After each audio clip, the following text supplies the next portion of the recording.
Glória a Deus, glória a Deus. A paz do Senhor, irmãos. A paz do Senhor, irmãos. Isso. Melhora para mim, por favor. Isso, glória a Deus, glória a Deus. Isso. Coloca para mim aí no projetor, por favor. Mateus capítulo de número 5, verso de número 48. Não preciso frisar, como o pastor Edilton Ramos já disse, nosso culto de ceia pela manhã foi um culto abençoado. Aqueles que estão aqui à noite, que estiveram pela manhã, sabem que Deus ele se fez presente nesta casa, porque esta aqui é a casa de Deus. Vamos ler, para a gente ganhar tempo, diz assim, Mateus capítulo de número 5, verso de número 48, diz assim: portanto, sejam perfeitos, como perfeito é o Pai Celestial de vocês. Vou repetir novamente. Portanto, sejam perfeitos, como perfeito é o Pai Celestial de vocês. Nesta noite, eu gostaria de falar sobre quem é o inimigo e quem é você. Quem é o inimigo de Mateus capítulo de número 5 até versículo de número 38 ao 48. Quem é o inimigo e quem é você? Vamos orar nesta noite? Pai, em nome de Jesus, nós te agradecemos. Obrigado a Deus por esta oportunidade nesta noite. Que o teu Espírito fale a cada coração e o Senhor fale aquilo que lhe apraz. Nós somos vaso de barro nas tuas mãos e o Senhor é o oleiro nesta noite, em nome de Jesus. Nesse texto de Mateus, capítulo de número 5, verso 38 ao 48, a primeira pergunta que nós temos que fazer é quem é o inimigo e quem é você? Nesta primeira pergunta que nós fazemos é: quem é você? Quem é você que está aqui essa noite? Quem somos nós? Eu sou alguém que sofre, e o meu inimigo é alguém que deve pagar por isso. Eu sou a vítima, e meu inimigo, ele deve ser abatido. Eu sou oposição, e o meu inimigo deve ser enfraquecido. Se você tivesse que completar a frase nesta noite, você diria: quem é você? Mas vamos completar essa frase como cristão nesta noite, como servo de Deus. Como que nós completaríamos esta frase? Eu sou cristão e o meu inimigo é alguém de quem eu não devo me vingar e alguém a quem eu devo amar. O primeiro princípio que Jesus nos traz em Mateus capítulo de número 5, verso 38 ao 48 é: nós somos cristãos e o meu inimigo é alguém de quem eu não devo me vingar e alguém a quem eu devo amar. São estas as duas respostas que Jesus nos traz aqui no final do capítulo de Mateus 5, 38 ao 48. A lição que Cristo nos ensina neste texto, nesta noite, é: não para a vingança, e sim para o amor. E nós vamos ver isso no decorrer do texto nesta noite. Sobre esses dois pontos que eu disse a vocês nessa noite, Um comentarista puritano chamado John Stott, ele escreveu o seguinte: em nenhum outro ponto o Sermão do Monte é mais desafiador. Desafiador por quê? Porque o Sermão do Monte, Cristo nos desafia a viver uma nova vida. Imagina Cristo dizendo: bem-aventurados são aqueles que choram, bem-aventurados são aqueles que são perseguidos, bem-aventurados são aqueles que têm fome e sede de justiça. É desafiador demais para nós esse sermão que Cristo nos trouxe. E John Stott continua dizendo que em nenhum outro ponto o Sermão do Monte vai contra a cultura do mundo. A cultura do mundo nos diz que nós devemos nos vingar daqueles que são os nossos opressores. Mas Jesus vem ensinando ao contrário à cultura do mundo. Jesus diz: estão injustiçando você? Estão perseguindo você? Então você deve amar o seu inimigo. Já pensou isso? Amar o inimigo. E John Stott continua dizendo que em nenhum outro ponto a nossa necessidade do Espírito Santo é mais constrangedora. Sabe por quê, queridos?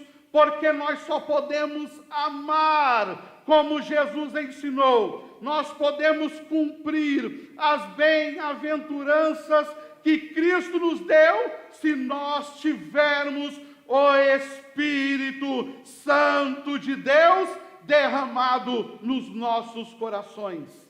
Lembra o ensinamento de Jesus? Jesus disse assim: e ele quem? O Espírito Santo convencerá o homem do pecado. O Espírito Santo convencerá o homem da justiça. E o Espírito Santo convencerá o homem do reino de Deus. Nós somente podemos estar diante de Deus se for através do seu Espírito Santo. A primeira parte do texto que Cristo nos dá, do verso 38 ao 42, Cristo nos diz: não para a vingança. Não para a vingança. E ele cita um verso, ele diz assim: lembra, está escrito na lei, olho por olho e dente por dente. Jesus inicia dizendo: está escrito, olho por olho e dente por dente. Para nós parece estranho a gente olhar para o irmão e dizer: olha, irmão, a palavra de Deus no Antigo Testamento nos diz que é olho por olho e dente por dente. Mas qual é o propósito dessa norma chamada lei de talião? Que é o olho por olho e o dente por dente. O propósito do talião é um propósito duplo. Por que que o Antigo Testamento nos traz essas duas alusões? Olho por olho, dente por dente. Por causa que eles deviam evitar a vingança. Imagina uma sociedade tribal. Lembra? Deus disse a Abraão: Abraão, sai da sua terra, da sua parentela, vai para uma terra que eu vou te mostrar. E Abraão sai, ele monta a sua tenda, e a sua família vai crescendo. Lá vem Isaac, vem Jacó, e se torna o povo hebreu. Lembra? Saindo lá do Egito, caminhando pelo deserto 40 anos. Imagina quando o homem matava o outro homem. Se não tivesse a lei do talião, olho por olho, dente por dente, a vingança seria: foi olho, então eu vou me vingar com dente. Você matou o meu ente querido, então eu vou destruir e acabar com a sua família. Então o Antigo Testamento nos traz para evitar a vingança e a retribuição pessoal. Esse princípio deveria ser aplicado apenas nos tribunais, olho por olho, dente por dente. Apenas por aqueles incumbidos por Deus para realizar a justiça, e não nos relacionamentos pessoais. Imagine se alguém da minha tribo fizesse algo contra a minha família e eu no pessoal fosse me vingar desta pessoa. Vocês já viram como o mundo anda em desespero e conturbado? Porque no mundo não funciona a lei do tribunal, o olho por olho e o dente por dente. No mundo funciona: fez algo para mim, a minha retribuição por aquilo que você fez vai ser muito maior para com a sua vida e para com a sua família. Mas nós vamos ver por que os fariseus e mestres da lei estavam tirando este princípio da esfera jurídica, da esfera da aplicação nos tribunais e trazendo para a esfera dos relacionamentos pessoais. Lembra a mulher apanhada no ato de adultério? Não funcionou o olho por olho e o dente por dente. Eles trouxeram apenas a mulher e disse: Senhor, esta mulher foi apanhada. Mas cadê o parceiro? Cadê aquele que estava cometendo erro com esta mulher? Onde ele estava para ser julgado segundo a justiça de Deus? O princípio que deveria vigorar no relacionamento pessoal, Cristo está ensinando com o sermão, é não a vingança, e sim ao princípio do amor. Agora nós vemos que continua os versos, e no verso de número 39, Jesus disse assim: não resistam ao perverso. Primeiro nós discorremos dizendo quem é você, quem é o inimigo, e no verso de número 39, Jesus nos diz: não resistam ao perverso. Quem não é o perverso? O perverso não é Satanás, o inimigo da gente, o inimigo da igreja. Este não é o perverso, porque Tiago escreve dizendo: resisti ao diabo e o mesmo há de fugir da presença da igreja. Então o perverso aqui não é Satanás. O perverso no ensinamento de Jesus não é um mal em abstrato. Sabe o mal em abstrato? As opressões, as injustiças. Então o perverso não é um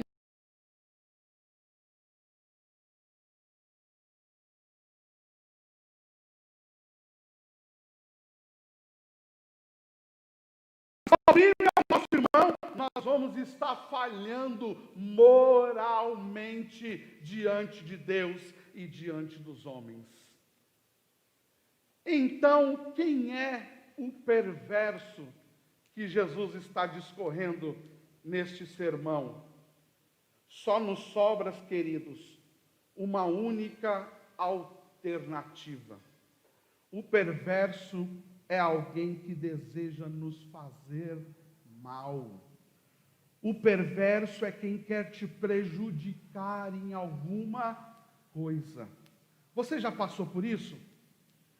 Alguém perverso que quer fazer mal contra você individualmente ou contra a sua família? Você já passou por isso? Aquele que quer te prejudicar de toda e qualquer forma? Tenho a certeza de todos que estão aqui esta noite. Alguns já na onde trabalham, onde trabalharam, teve um perverso que sempre tentou te prejudicar para estar acima de você, ou para que você saísse do lugar onde você está. Esse é o perverso. E a ordem de Jesus aqui nesse texto é que nos ambientes dos relacionamentos pessoais deve ser pautada, deve ser guiada pela misericórdia e pelo amor, não por vingança e por justiça feita pelas minhas próprias mãos.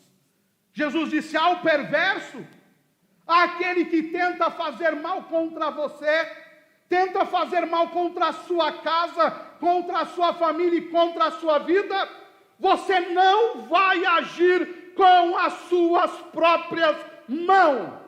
O ensinamento que eu trago para vocês é outro. Você deve agir diferente. Jesus vai nos ensinando. E para ele ilustrar isso, Jesus nos traz 4 pontos. Primeiro ele disse assim: tapa no rosto.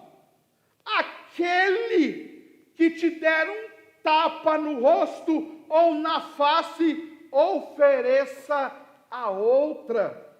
Olha o princípio que Jesus nos traz para agir diante do outro, do perverso, do inimigo. Tapa no rosto. Se por acaso bater em sua face direita, ofereça também a esquerda. Tapa no rosto não se trata, queridos, de uma agressão física, mas de um insulto. Trata de uma afronta. Jesus nos ensina que ao ser insultado, nós não devemos buscar a nossa própria dignidade. Sabe quando alguém dá um tapa em nossa face com algum insulto, com alguma afronta?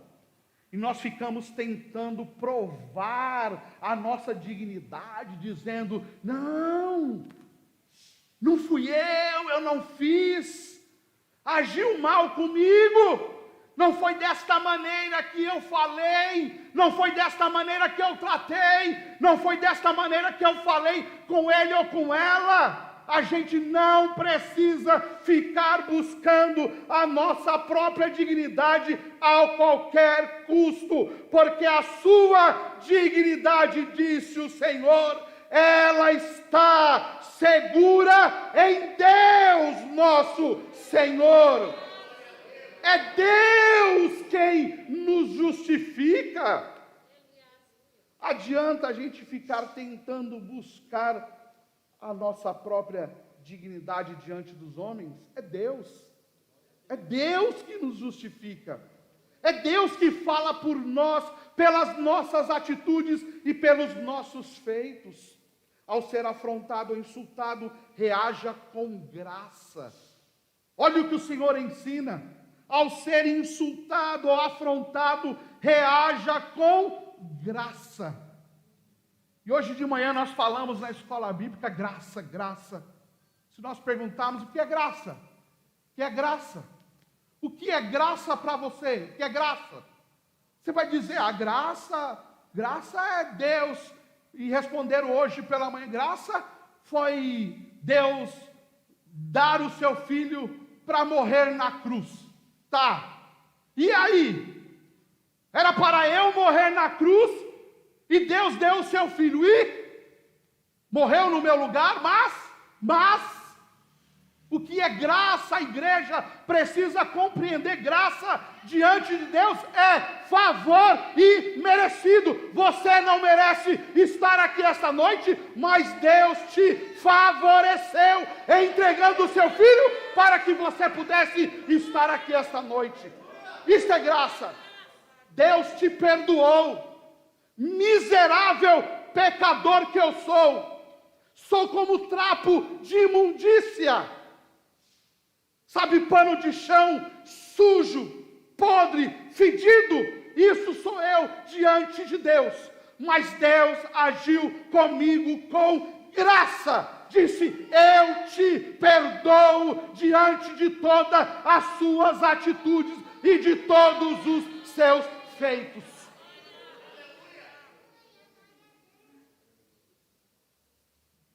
Graça é você dizer àquele que te afrontou ou te insultou, você pensar consigo, você não merece, mas eu faço por amor. Não merece, me prejudicou, me caluniou, falou de mim, não merece, mas eu te perdoo. Não trato com vingança. Segundo ponto que Cristo nos traz é se alguém processá-lo. Olha, se alguém processá-lo e quiser levar a sua túnica, deixe que também leve a sua capa. Agora, no contexto que Jesus fala, sabe a túnica, irmãs ou irmãos? A túnica é algo precioso que alguém tem. Lembra o texto de João, capítulo de número 4, a mulher samaritana que está indo ao tanque pegar água? E quando Cristo se revela para ela, ela deixa o seu cântaro. O cântaro da mulher era um bem muito precioso para ela. E na época de Jesus, a túnica é um bem muito precioso do judeu. A túnica servia como agasalho, a túnica servia como forro de cama, a túnica era um bem muito precioso que o homem tinha, que o judeu tinha. É tanto que, segundo a lei de Moisés, se você fosse tomar a túnica de alguém por causa de uma dívida, ela deveria ser devolvida ao mesmo no final do dia, de tão importante que este bem era para um judeu. O que Jesus está dizendo aqui? Jesus está dizendo que precisamos abrir mão até daquilo que consideramos nosso direito, garantido por lei. Ele fez contra mim, é meu direito por lei ir contra ele. Jesus está dizendo, não. Se te pedir para caminhar, se te pedir o teu agasalho ou a tua túnica, libere também para ele a sua capa. Porque se você fizer como os fariseus fazem, que diferença você tem deles? Disse Jesus. Jesus está nos ensinando que devemos estar disposto a dar até mais do que for requerido, ainda que seja meu ou seu por direito. A túnica é sua por direito, mas se te pedirem ela, Jesus diz assim, no reino de Deus, e eu costumo dizer para alguns, vocês já perceberam que o reino de Deus é de ponta cabeça? O reino de Deus é o inverso. Como pode? Senhor, estão querendo tomar o meu blazer? Eu devo dar a minha camisa? Eu devo dar a minha roupa? Não, Senhor. E não é a minha mãe, não é o meu irmão, não é o meu pai, é o meu inimigo, que se pedir a minha capa ou a minha túnica, eu devo dar até a minha capa. O reino de Deus é o inverso. Jesus está dizendo assim: não existe direito máximos e deveres mínimos. Nós bradamos esse direito a todo tempo, dizendo assim: eu estou correto, eu estou certo, a lei está ao meu favor, o que eu faço na igreja está ao meu favor. E Jesus está dizendo: procure nesta noite invocar uma lei superior, que não é a lei da túnica, que você deve dar até a sua capa. Jesus disse: invoque nesta noite a lei do amor, o amor de Deus que foi derramado nos seus corações.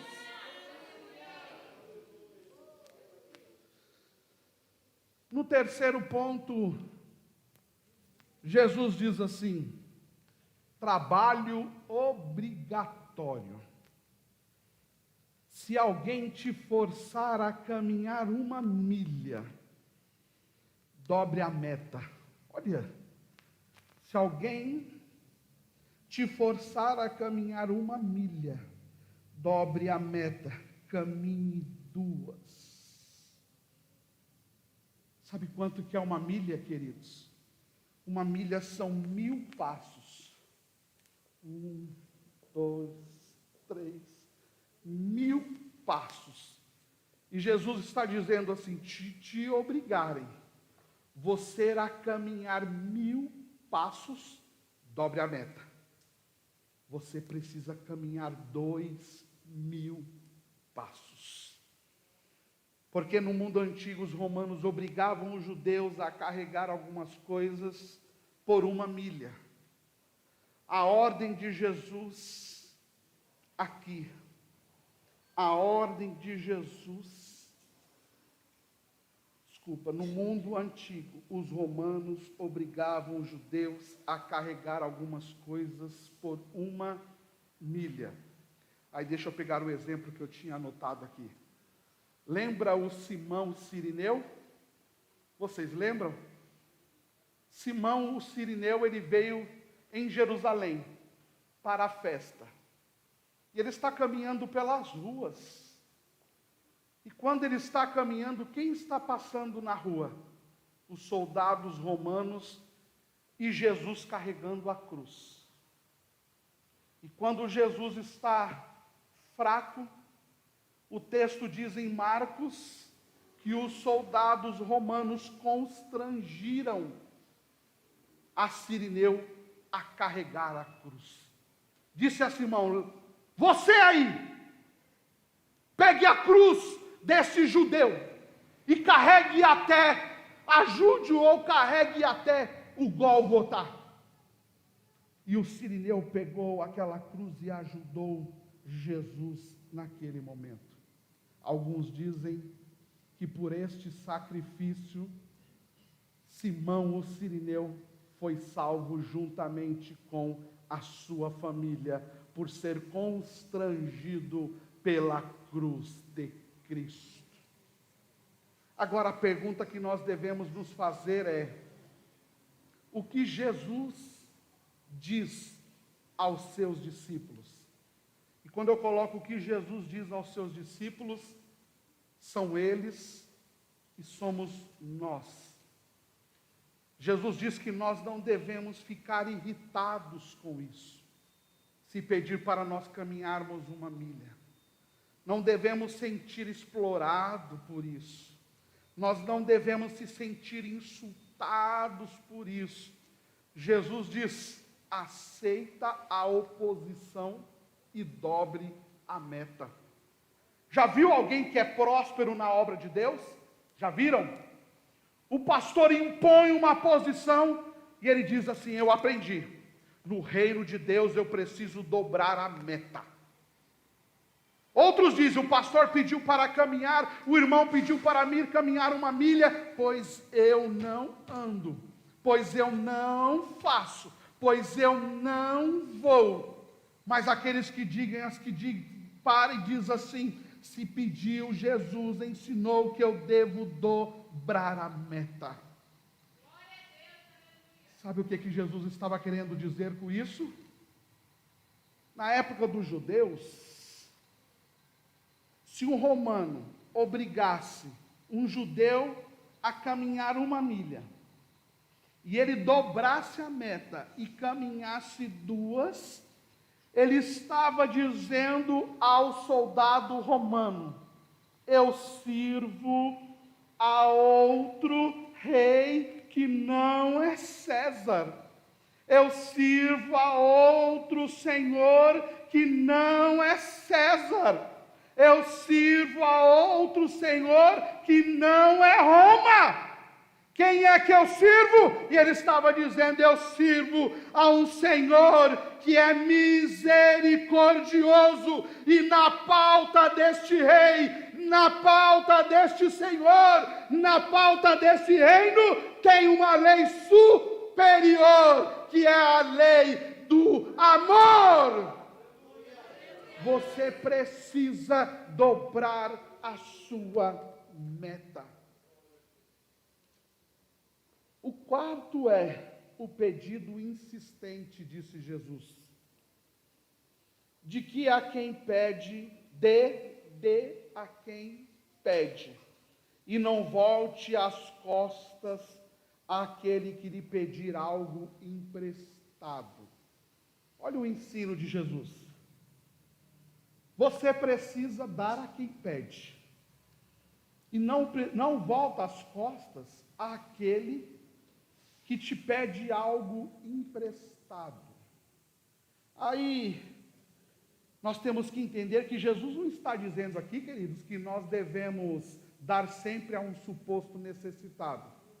Apareceu um necessitado na rua, disse: Senhor, será que o senhor pode aí contribuir aí com R$10? E você: não, está escrito, dê àquele que te pede. Aí, 10. O outro 100, você: 100. Eu vou dar também. Não. Muita gente acabou interpretando mal isso e colocando uma situação muito precária na sua própria vida. Porque aqueles que usavam de má fé iam até essas pessoas e ficavam invocando o princípio de Jesus. Disse Jesus: dê a quem pede. Você precisa me dar. Se eu te pedir algo emprestado, você precisa me emprestar. Jesus está neste momento reprovando uma atitude mercenária ou avarenta na relação dos empréstimos. Você já viu aquela pessoa que faz assim? Quando você chega e fala: por favor, será que você pode me ajudar? Eu precisava tanto de R$100 para pagar uma conta. Ela fala: R$100 eu tenho, mas se eu te emprestar, o que você vai me dar em troca? Você precisa que eu pague o seu aluguel para você não ser despejado? Tá. Se eu pagar o seu aluguel, o que você vai me dar? O que é que eu vou ganhar com isso? Já viu essa moeda de troca? O olho por olho, no empréstimo é assim. É olho por olho e dente por dente. A pessoa empresta e diz: tá, o que eu vou ganhar? O que você vai me dar? O que você oferece para mim? Qual vai ser a minha retribuição se eu te emprestar? Até dentro da igreja acontece isso, não acontece? Quando nós auxiliamos ou ajudamos alguém, quando eu digo nós, é qualquer um dos irmãos que aqui estão. Quando nós ajudamos ou auxiliamos alguém, e alguém, de repente, esse alguém, ele diz sobre uma falha nossa: não deveria ser feito assim. Aí nós dizemos assim: está vendo? Não, eu ajudei. Agora, olha como ele me retribui. Olha como ela me retribui. Não deveria retribuir assim. E Jesus está reprovando isto. Jesus diz assim: se alguém tiver realmente necessitado, você precisa emprestar e doar sem pedir nenhuma retribuição. Tem alguém padecendo? Você já deu a mão para que se levante, sem olhar para que ninguém dê nada em troca? Esses dias aqui, numa das nossas aulas, nós falamos sobre os ministros de Deus, que Paulo fala em Coríntios. E aí nós temos os ministros, né? Ministro da Educação, ministro da Saúde. Aí nós temos os ministros do Evangelho. Aí quando o ministro do Evangelho chega aqui, a gente dá água com gás, coloca no primeiro assento, coloca na primeira cadeira, na melhor. E aí quando o ministro da Saúde vai se pronunciar, o mundo diz, é um ministro. E Paulo está dizendo na carta de Coríntios, sabe o que eu sou?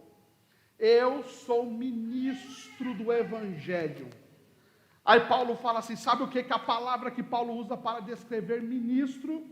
Ministro é o remador do porão, é o escravo que está condenado à morte, acorrentado no porão e remando, é ministro, está remando.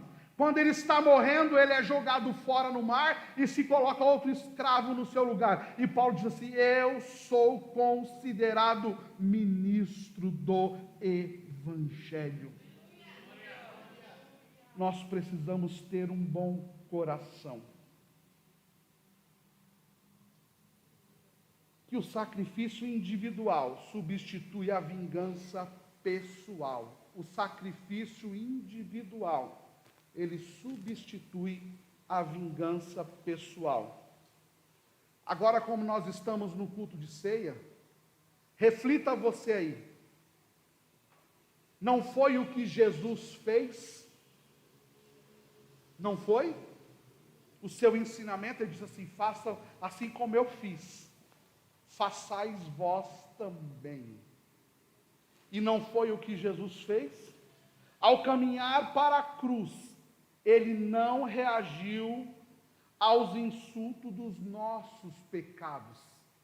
Lembra, Jesus está indo para a cruz e nós somos pecadores. Todos que estão aqui dentro, do maior ao menor, do menor ao maior, todos são pecadores diante de Deus, mas Cristo não reagiu aos insultos dos nossos pecados.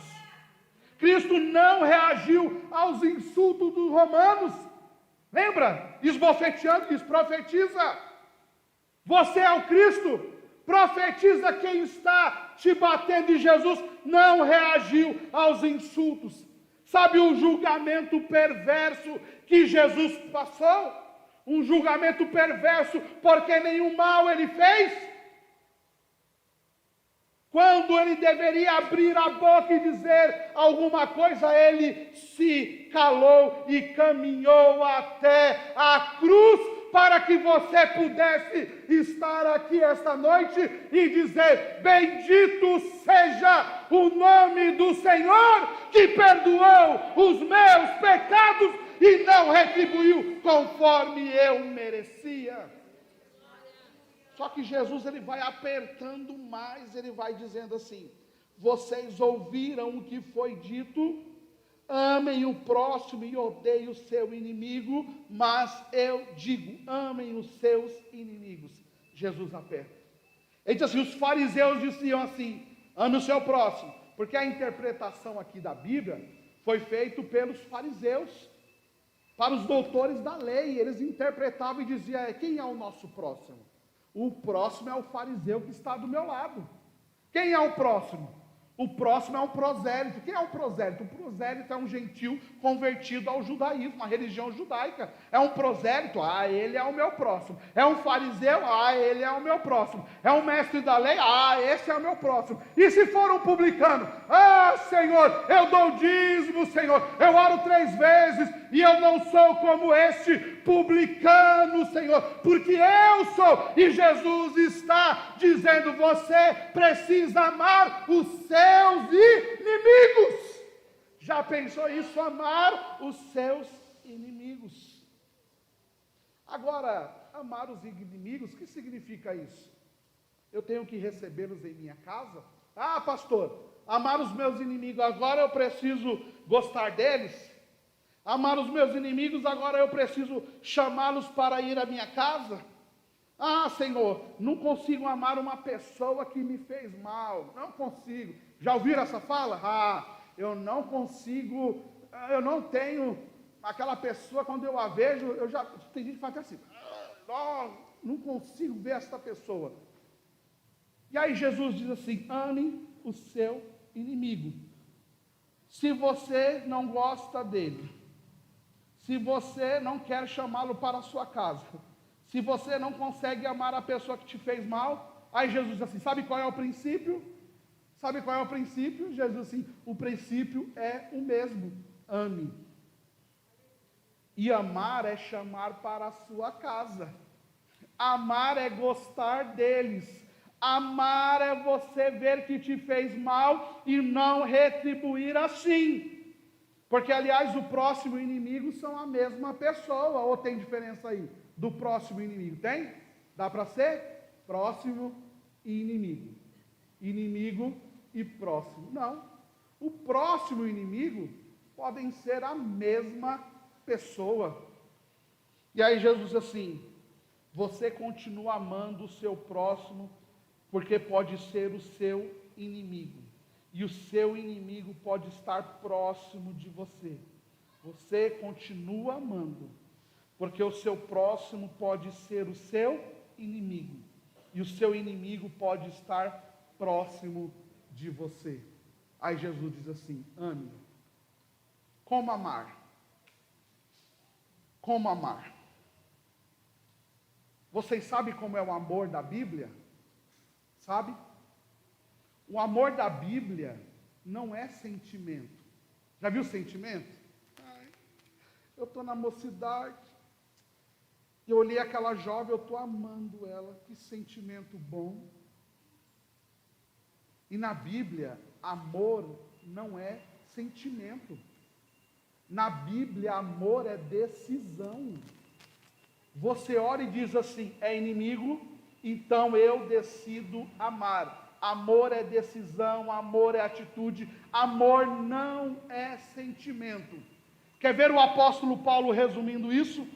Ele resume em Romanos capítulo 2, verso de número 20. O apóstolo Paulo diz assim, ele fazendo uma citação do Antigo Testamento de Provérbios, ele diz assim: se teu inimigo, Romanos 12, 20, se o teu inimigo tiver fome, dá-lhe de comer. Se o teu inimigo tiver sede, dá-lhe de beber. Agora imagine vocês, comida e bebida, que são coisas tão simples do dia a dia. Paulo e Jesus diz assim: ainda que seja o seu inimigo, você precisa fazer isso por ele, porque você vai estar praticando um ato de amor. E ato de amor é saciar a sua fome e matar a sua sede. Eu teria que falar sobre orem por aqueles que vos perseguem, mas eu quero só pegar quando Jesus desafia nos dizendo assim, vamos pular o orem por aquele que vos persegue.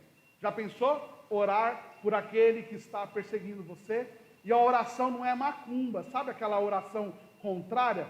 Quando eu digo macumba, é algo mal, que é feito para o mal. E aí você não vai fazer uma ação contrária à pessoa. Você vai fazer bem a ela. Jesus vai dizer, você precisa fazer bem. E Jesus nos desafia dizendo assim, pulando a oração, você deve orar dizendo: Senhor, abençoa aquela pessoa, Senhor, salva aquela pessoa, Senhor, ela fez mal para mim, mas retribua com bonança, retribua com uma atitude de amor e justiça do Senhor. Jesus nos desafia dizendo assim: se devolvermos amor só com aqueles que nos amam, que bem nós fazemos? Olha a pergunta de Jesus. Se nós devolvermos amor só com aqueles que nos amam, que bem que nós fazemos? Aí Jesus diz assim: porque os fariseus e publicanos, eles fazem o mesmo. E aí deixa eu ser pesado em fala. Vocês já viram um traficante, e o traficante diz assim: eu amo a minha mãe. Não diz? Diz, ele até tatua aqui a mãe dele aqui no braço, no peito, nas costas, e o traficante diz: eu amo a minha mãe. Já viu que qualquer assassino ama aqueles que o amam? O assassino ama o pai, o assassino ama a mãe, o assassino ama os filhos, o assassino ama os netos. Aí, Jesus está dizendo para nós que tipo de amor nos torna diferente do assassino, do traficante, do estrupador. Que tipo de amor nos torna diferente? Qual é o tipo de amor que nos torna diferente de um traficante, de um assassino, de um estrupador? Porque ele ama. Ele ama aqueles que o amam.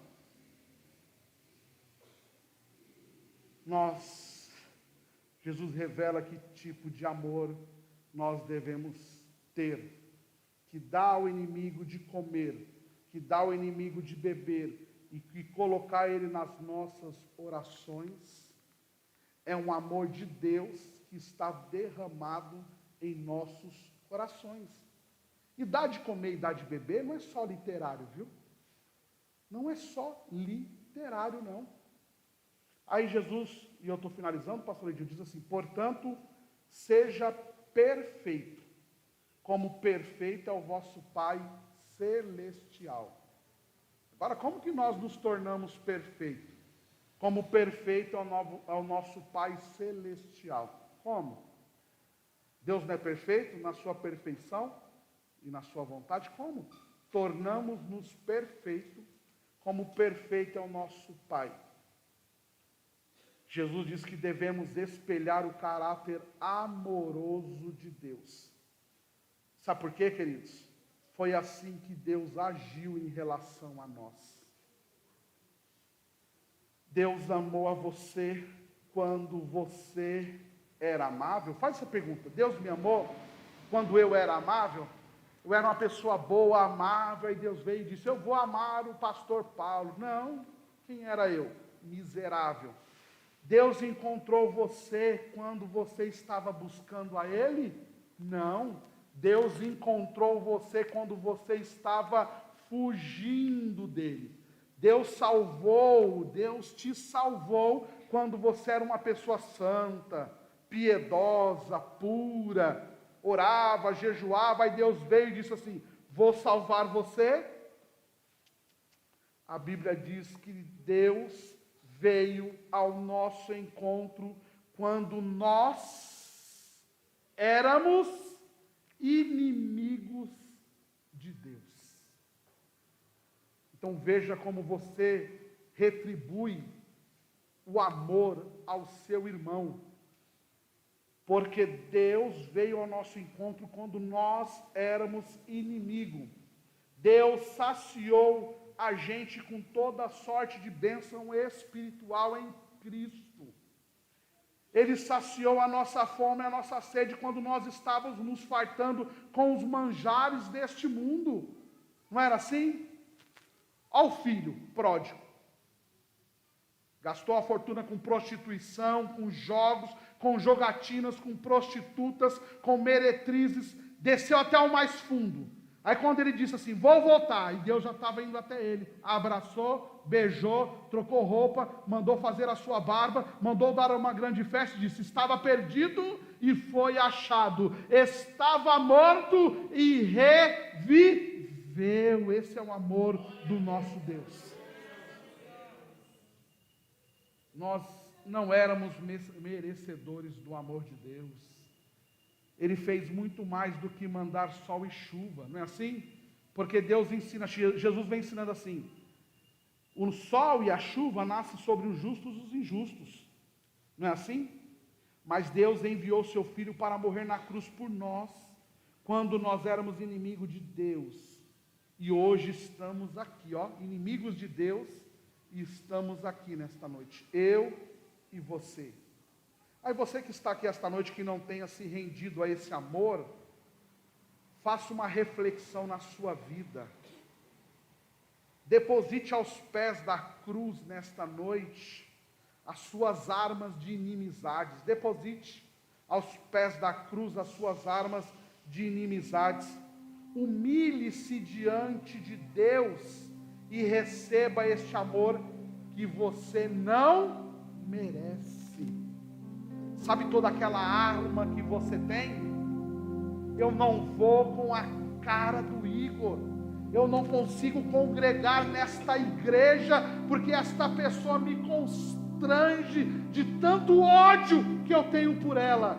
Coloque aos pés da cruz nesta noite e se humilhe e diga: Senhor, o Senhor me recebeu com o seu amor quando eu era o seu inimigo, e eu não quero ter inimigos diante do Senhor, porque eu quero amar o meu próximo como eu amo a mim mesmo.